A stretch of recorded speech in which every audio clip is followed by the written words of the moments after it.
네, 여러분 반갑습니다. 창원영어고 박병준 선생님입니다. 이번 시간에는 새로운 단원 7단원 문화와 다양성 파트 시작을 해보도록 하겠습니다. 그 중에서 주제 1, 세계의 다양한 문화권에 대한 이야기들을 해보도록 하겠습니다. 일단은 문화권이라는 걸 얘기하기에 앞서서 문화가 어떤 것인지에 대한 우리의 어떤 개념 정의가 1차적으로 필요할 것 같습니다. 문화를 향유하는 사람은 기본적으로 사람이라는 전제를 하고 있습니다. 그죠? 뭐, 강아지가 산책 문화를 즐긴다. 뭐, 고양이가 죄송합니다. 객검이 아니라 강아지가 객검을 뭐 먹는 미식 문화를 즐긴다. 이런 말은 하진 않죠. 보통 문화라고 하는 것은 사람이 향유하는 것입니다. 그 문화를 향유하는 사람은 환경과의 상호작용을 기본적으로 하고 있죠. 환경이라고 하는 것은 우리 인간을 둘러싸고 있는 모든 재반의 것들이다라고 생각을 하면 될 것 같아요. 그렇게 인간이 환경에 영향을 주기도 하고 반대로 환경적 요소가 인간에게 영향을 주기도 합니다. 그죠? 그 결과로 나온 것이 문화라고 하는 겁니다. 한마디로 문화가 뭐냐라고 물어본다면 여러분들은 자신 있게 인간과 환경 간의 상호작용의 산물이다 라고 대답을 해주시면 됩니다. 이렇게 인간과 환경의 영향을 서로 상호작용을 통해서 만들어진 문화라는 것은 크게 물질적 문화와 비물질적 문화로 분류된다라고 얘기하실 수 있겠습니다.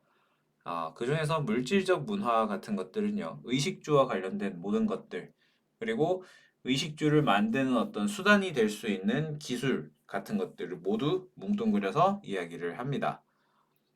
어, 그죠? 음식 문화.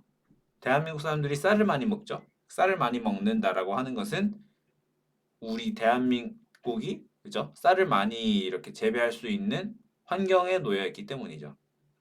직구조도 마찬가지입니다. 제주도에 돌담집이 많은 이유는 제주도에 돌이 많기 때문입니다.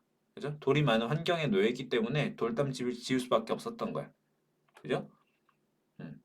그리고 비물질적 문화는 인간의 관념과 관련되어 있는 모든 것들이다 라고 생각하시면 될 것 같습니다.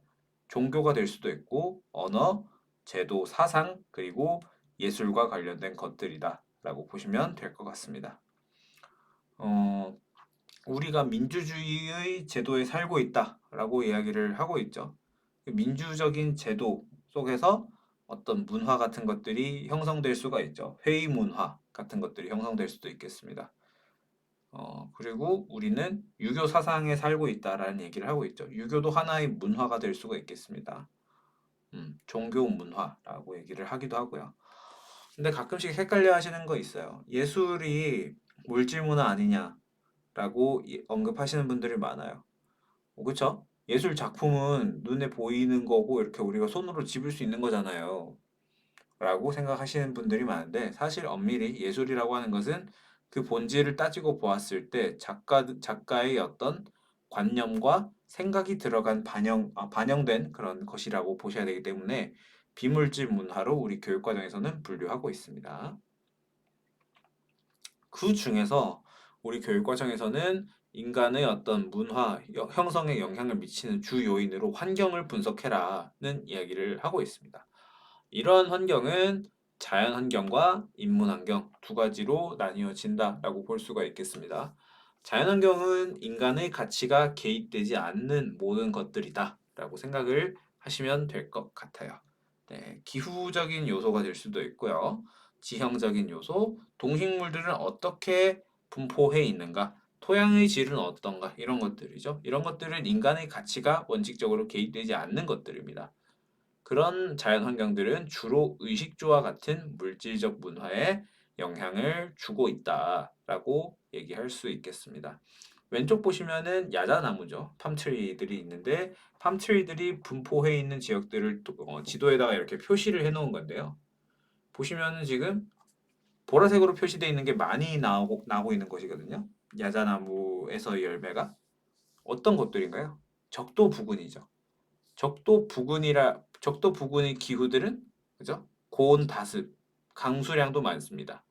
그런 기후적인 요인이 있기 때문에 지금 왼쪽에 있는 지도에 표시되어 있는 국가들은 야자나무에서 나오는 뭐 대추야자라던가 그런 기타 야자와 나무와 관련된 뭐 코코넛 그런 열매들을 많이 재배하고 수출을 하는 거죠. 오른쪽은 뭐냐면은 국가별 밀 생산량입니다. 주로 중국, 뭐 인도, 러시아, 미국, 캐나다 이런 곳에 많이 분포해 있는 모습을 볼 수가 있죠. 왼쪽의 지도와의 차이점이 뭡니까? 그죠? 기후적으로나 지형적으로나 차이가 분명히 나고 있죠. 기후로 봤을 때는 오른쪽 같은 경우가 조금 덜 고온이죠. 덜 고온이란 말이 좀 이상한데 더 온난하다라고 표현을 하죠. 왼쪽은 덥다라고 우리가 표현을 하고 있고 오른쪽은 적절히 따뜻할 땐 따뜻하고 뭐 추울 땐 춥다 뭐 이렇게 얘기를 하고 있는 국가들입니다. 물론 뭐 기후 위기로 인해서 좀 이상하긴 하지만요. 지형적인 요소를 봤을 때도 마찬가지죠. 네. 오른쪽을 봤을 때 왼쪽에 비해서는 평야가 더 많은 그런 지형들이 있습니다. 토양의 질 같은 경우를 봐도 마찬가지예요. 왼쪽에 있는 어떤 야자나무가 나는 그런 지역들을 보면은 그 흙의 색깔이 빨갛습니다. 적색토라고 하죠. 그 양분이 이렇게 별로 없고 유기질이 별로 없는 그런 척박한 토양인 반면에 오른쪽에 있는 그 국가들이 농경지들을 보면은 조금 더 이렇게 비옥한 그런 토양을 가지고 있다는 거죠. 그런 자연환경이 음식 문화의 차이에 영향을 주고 있습니다. 반대로 인문환경은 인간의 가치가 개입되고 있는 인위적인 환경이다라고 볼 수가 있겠습니다.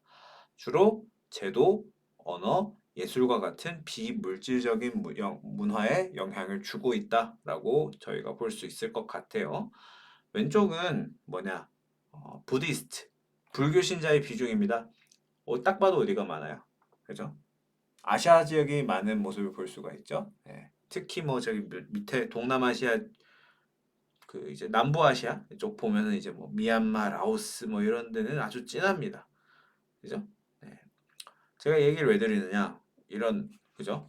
이런 사원 같은 거, 이런 사원 같은 것들을 우리 뭐 중국이라든가 남아시아 이런 곳에서는 많이 볼 수 있죠. 대한민국에도 이런 산에 있는 이렇게 절 같은 것들이 문화재로서 이렇게 존재를 하고 있습니다. 그죠? 하지만 건축물들 이런 건축물들이 유럽에 있습니까? 유럽에는 없죠. 왜? 불교 신자가 없잖아요. 불교 신자가 없기 때문에 이런 건축 문화, 예술 같은 것들을 볼 수가 없습니다. 반대로 그런 건 볼 수 있죠. 사원, 뭐 성당 이런 것들은 유럽 국가 같은 데 가면은 많이 있죠. 왜? 거기는 그리스도교를 이렇게 믿고 있기 때문에. 그죠? 그런 어떤 종교적인 차이로 인해서 어떤 예술 문화 같은 것들이 차이가 날 수가 있죠. 그림 같은 걸 봐도 차이가 나죠. 우리 동양 같은 경우에는 막 이렇게 산수화 같은 게 많지만 서양 같은 경우에는 산수화보다는 약간 이렇게 신앙과 관련된 그런 어떤 그림들이 많이 나오는데도 그런 종교적인 이유가 있죠. 오른쪽은 뭐냐 하면 4차 산업혁명 시기죠. 4차 산업혁명을 이렇게 좀 잘 이끌어 나가고 있는 국가의 순서라고 보시면 될 것 같아요. 네. 지금 보시면은 진한 파란색이 되어 있는 곳이 4차 산업혁명을 이렇게 높은 속도로 하고 있는 국가. 약간 연한 초록색일수록 반대로 이제 4차 산업혁명에 있어서는 조금 힘든 그런 국가들이다라고 볼 수 있을 것 같아요. 보시다시피 뭐 이제 주로 흔히 말하고 있는 유럽, 미국 등 그죠? 그리고 뭐 일본도 좀 진하게 돼 있고 남한도 나름 진하게 돼 있습니다. 선진적인 국가들이다. 4차 산업혁명에 있어서 선진적인 국가들이다. 반면에 아프리카, 뭐 남아메리카 이런 곳들은 보시면은 상대적으로 덜 발달되어 있는 그런 국가들이라고 할 수가 있겠죠. 제가 이런 얘기를 왜 드리냐면은 4차 산업이 많이 이제 발달했느냐 하지 않았느냐에 따라서 그와 관련된 제도가 구비되었을 가능성이 영향을 미칠 수가 있죠. 예를 들어서 우리 4차 산업 하면 생각나는 게 이제 뭐 인공지능 이런 거잖아요. 그죠?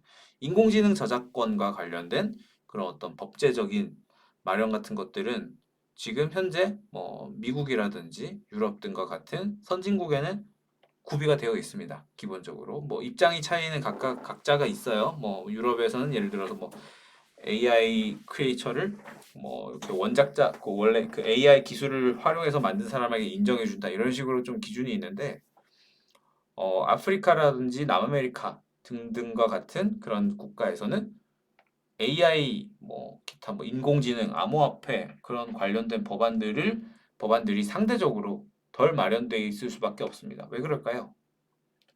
그죠? 4차 산업이 없는데 4차 산업이 제대로 구비되어 있지도 않은데 지금 굳이 만들 필요가 없는 거죠, 사실은.